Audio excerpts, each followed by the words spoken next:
pozdrav svima, danas imam epizodu, znači novu Happy Wheels i sada znači počinjemo da spuštamo dole.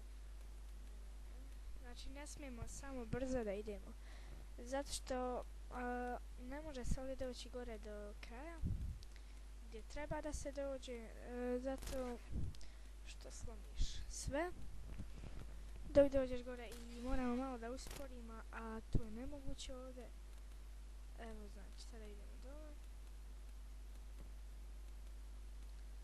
i evo nas, stigli smo i ja sada držim ovo i sada idemo visoko i sada spuštam i to je to za ovu epizodu. Lajkujte, šerujte, subscribeujte i doviđenja.